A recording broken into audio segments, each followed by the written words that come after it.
I'm wildlife biologist Forrest Galante from Animal Planet's Extinct or Alive, and you're watching Mr. Media.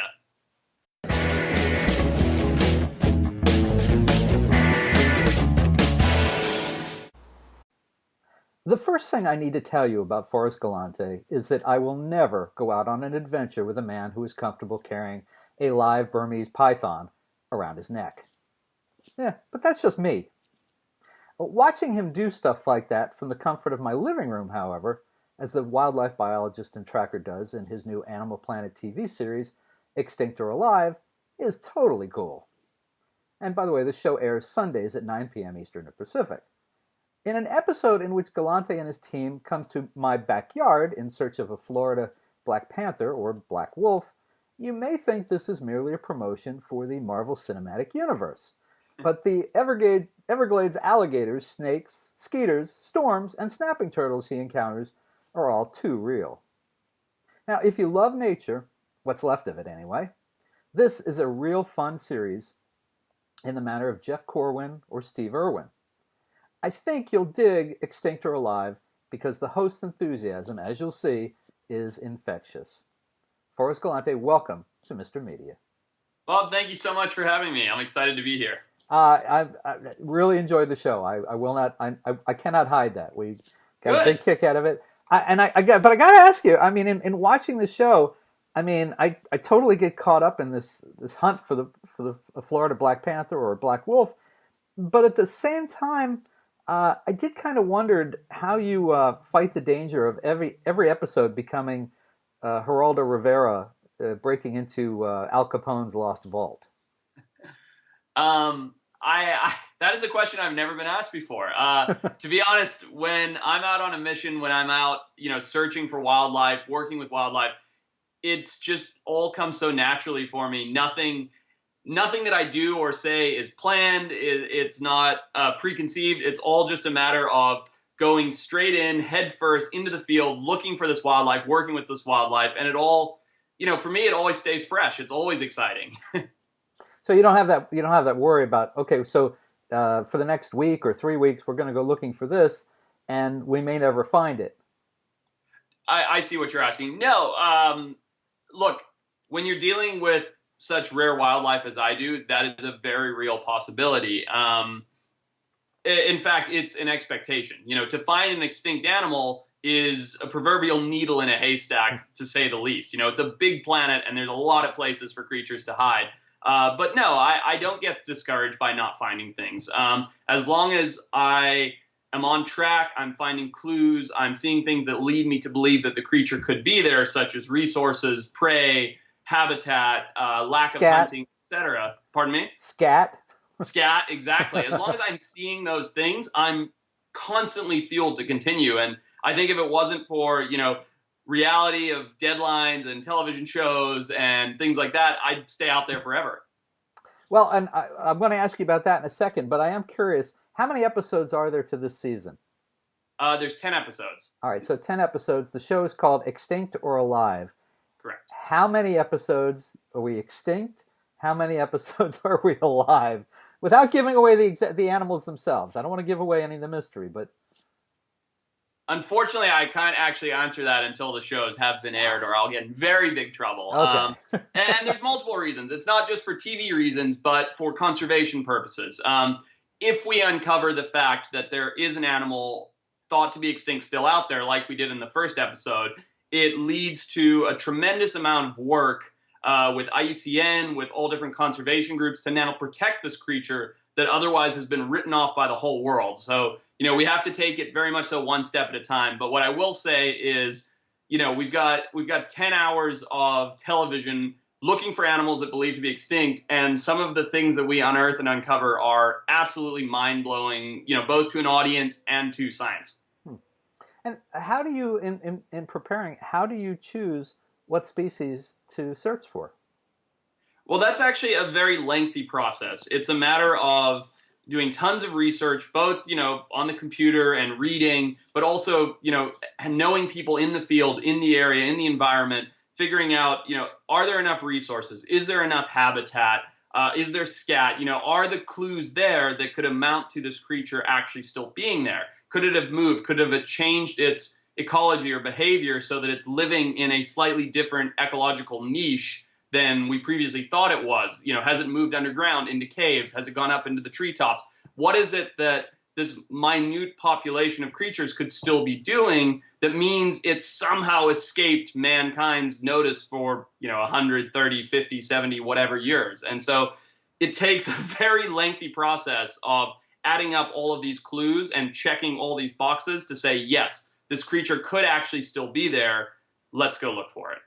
Now, I think I saw that you are a producer of the show, right? I am. That's right? Correct. So I was gonna ask you, did producers go out and scout locations and possibilities and come back and say, okay, we saw evidence here, so this might be, before you send out a whole team, and I mean, cameramen, they're not cheap. Correct. Right? So Correct. How does that part of the process work? Well, we do scout ahead. We use local guys. The thing is, this isn't your typical television show, right? It's not a show it's not about making TV. It's about finding rare wildlife. So you can't send your Los Angeles producer out to Java and say, hey, can you tell me if you think there's a tiger there or not? Because he has no idea. So one of the reasons I am a producer on the show is because that's my work that I have to do. I have to find the people that I know through wildlife networks, through various conservation groups, or personally go to this area because there's no research being done there, and scout it ahead of time and determine whether or not, based on all of these variables, there could be an animal there. So it is a very challenging television show to make because we're looking for, like I said, a needle in a haystack. Yeah, well, that struck me. And another thing I was curious about is, is there a set amount of time for each episode to do the search? Do you have some flexibility? How do you proceed on that? Sure. We have quite a lot of flexibility, fortunately. The good news is once you're there, if the clues are stacking up, we stay longer, right? If I call into my partners at the production company or call Animal Planet and say, guys, I need another week. I think I'm on the trail. We're getting close. I'm feeling it. Like, trust me. Generally, everybody's been super accommodating. They're like, go for it, Forrest. We believe in you. We trust you. Take the additional week. And so that's, it's a juggle. Some of them are kind of short because we get there, and even though I feel good about it when we land, after X amount of time, I'm frustrated. I'm pulling my hair out. I'm not running into dead end after dead end. And I say, let's cut this one. Let's save the resources and allocate them to the next search. Well, that's why I'm assuming you've got a budget for the season. You've got crews that are, signed up for a certain amount of time. So certainly you have those limitations that, Yep. if you were just out there as a wildlife biologist, and you weren't responsible for a crew and that type of budget, you could probably stay at any of these a lot longer. Definitely. And one of the things you'll see on the show is lengthy parts of each show is actually me out by myself with my fancy little handheld camera, because crews need to sleep and they need to eat and they need to rest. And, we're not a big crew. We're a 7-8 person crew, depending on the location, 9 or 10 sometimes. So we're a small crew to start with, but I am just go, go, go, go, go the whole time we're in the field. And my crew is fantastic. Don't get me wrong. I'm not by any means disparaging them, because they're amazing what they'll put up with. But, after a 20-hour day when I go, I'm hot on the trail and everybody's eyes are closing, trying to look through the lens of a camera, that's when I go out on my own for an additional 3 hours, get half an hour of sleep, and then we're back into it the next day. And that happens a lot because we are always on some kind of time crunch, whether it's 1 month, 1 week, whatever it is. We're always running out of time. So, as I say, you will see me all the time going off on my own with my own camera, doing little self-conducted, I don't even know what you call them, interviews where I'm like, all right, here's what I'm doing tonight, or here's what I'm doing today. And I just head out sometimes for a couple days at a time. I think there was a part in this particular episode that I watched today with the Black Panther where you're out with the crew at night. You've spotted something, but just the sheer numbers of you in the lights have scared off whatever you saw. So you announce the next time we see you that you've sent the crew back to camp and you're going out by yourself. So I think it's you and a camera person.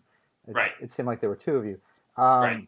Which is I guess good and bad in that, there's less noise, there's less rustle, and yet if something goes wrong, there's just the two of you to deal with it.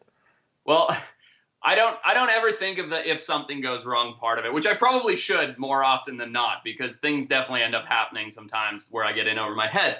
But that being said, that happens a lot where, it's a total catch-22, Bob, because without a camera team and these amazing, talented people that I work with, I wouldn't be able to document this amazing landscape, all of the wildlife that is left there, and then, of course, the animal that I'm searching for.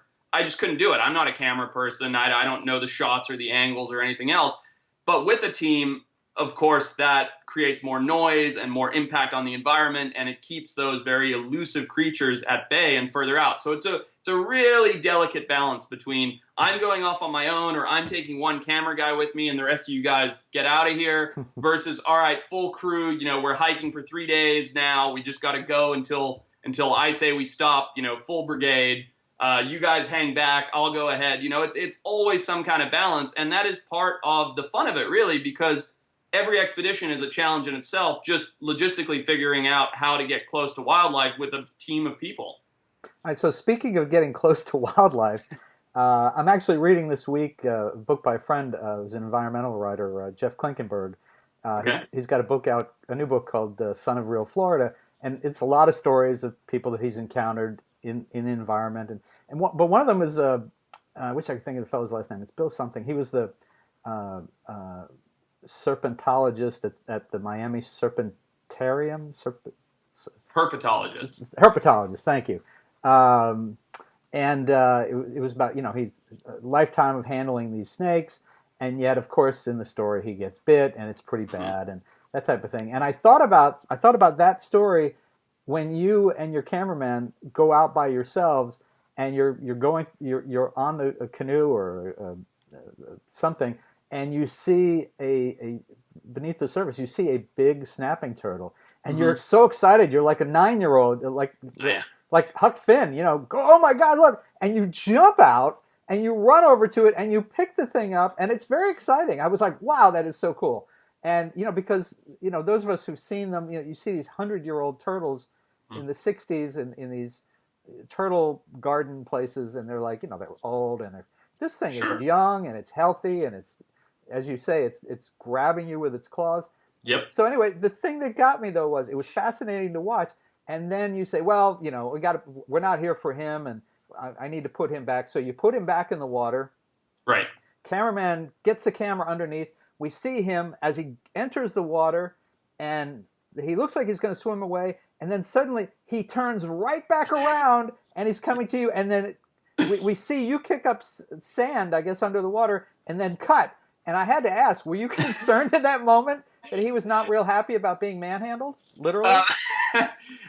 If you listen closely when I pick up the turtle, he's hissing very kind of aggressively. Yeah. And snapping turtles, they have a fearsome reputation for a reason.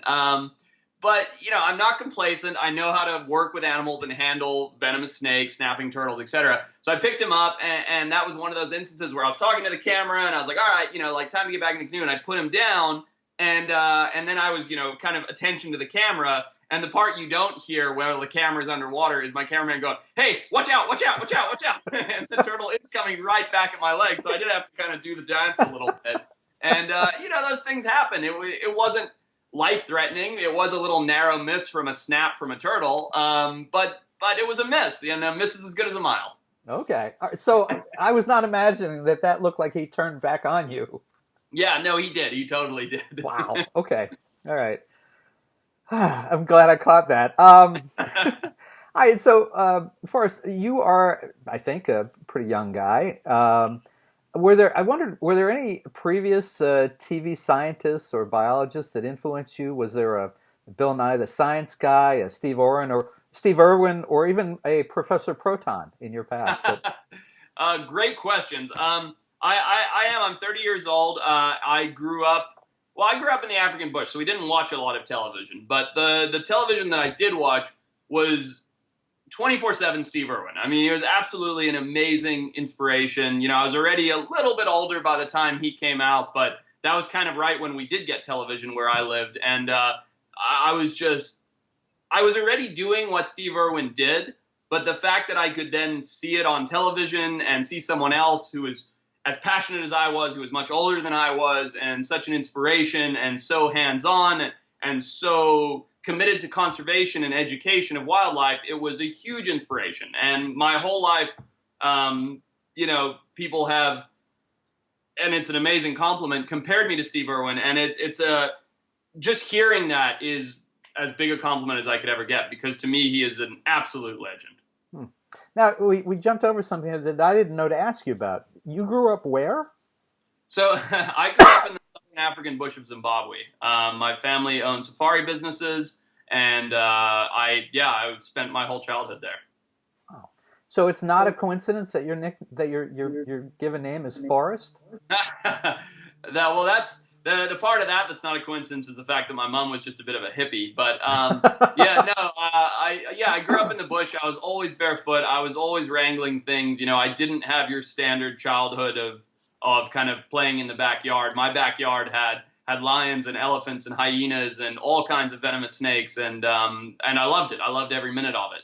I often give this comparison, Bob, where when you're a kid and you flip over a log and you see an earthworm and you're just like, wow, look at this, right? And you're just fascinated by this earthworm. Right. Most people grow out of that, right? I grew worse. I just got worse and worse and worse, where I wanted to know everything about that earthworm. I wanted to study it and know what made it tick. And so that passion and fascination is what fueled, my career as a biologist, and then, going into university and wanting to study that. And I've been very one-tracked my whole life on that.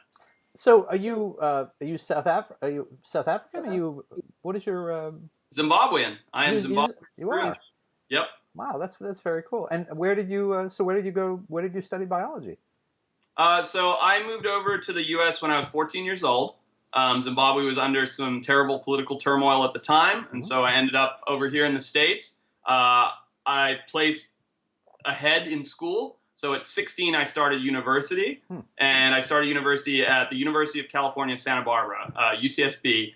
Fantastic biology school. Absolutely loved my 4 years there. Amazing experience. Really took my passion and fascination for wildlife to an academic level that otherwise it wouldn't have. I would have just been one of those wild men with, a beard probably much longer that was just catching things to catch it. So that really helped kind of hone in my academic side of the knowledge of wildlife.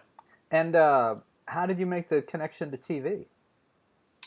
So I did all this wildlife stuff. I got out of college and then was working as a biologist. I started to get this reputation as a biologist that would do kind of high risk jobs. So hands-on with, venomous snakes or big raptors or bitey things or stingy things or whatever you want to call it.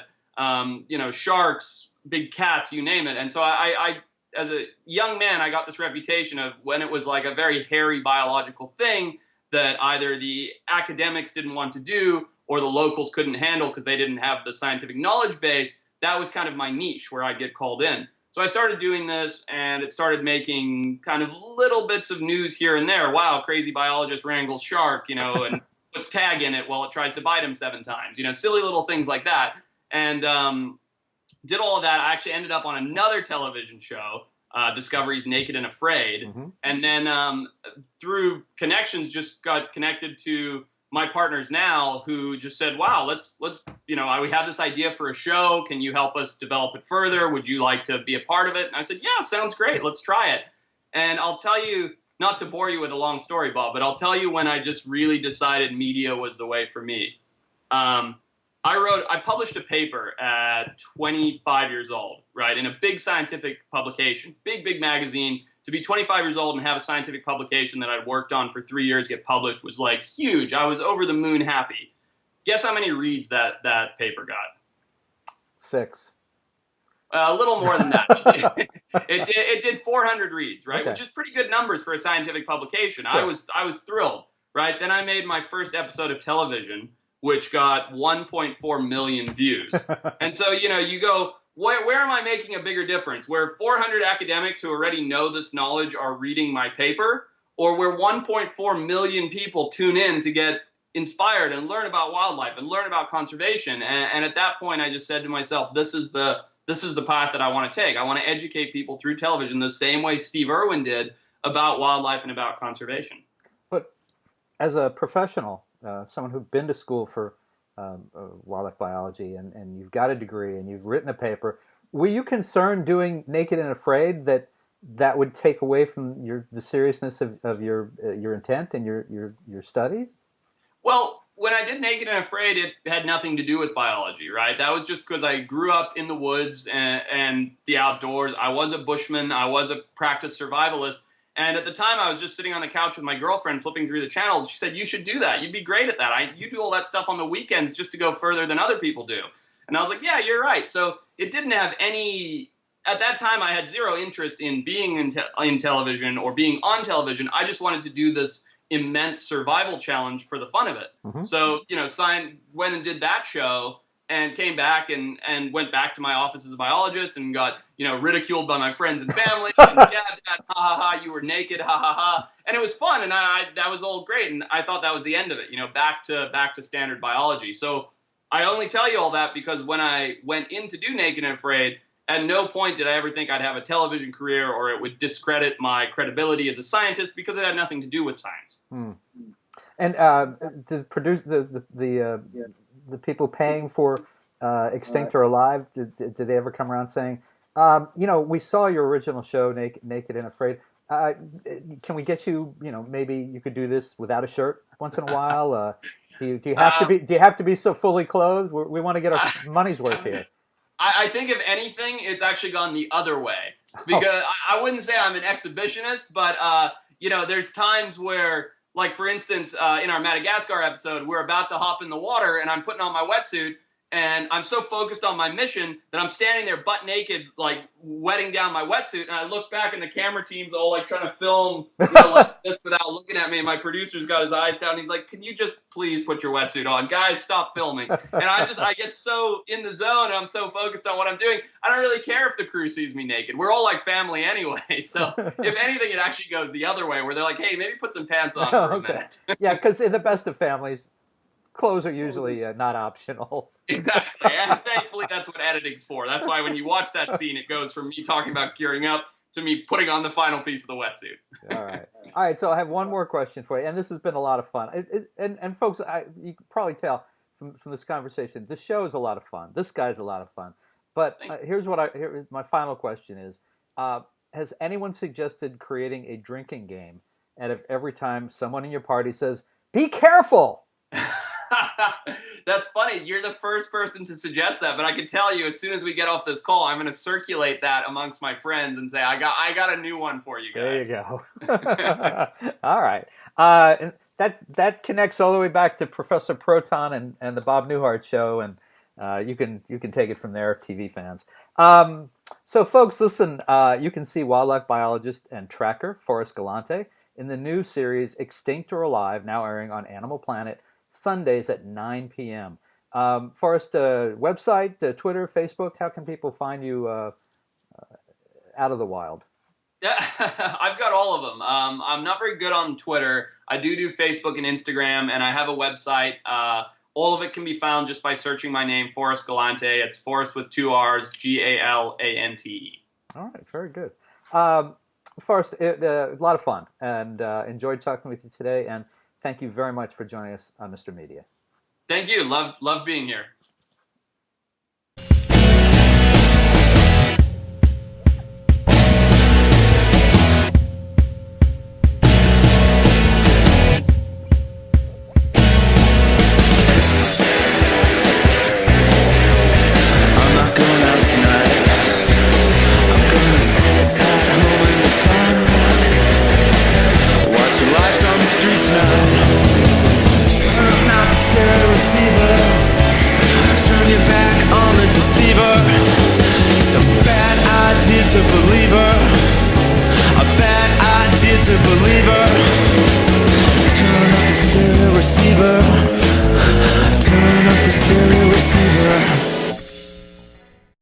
I'm wildlife biologist Forrest Galante from Animal Planet's Extinct or Alive, and you're watching Mr. Media.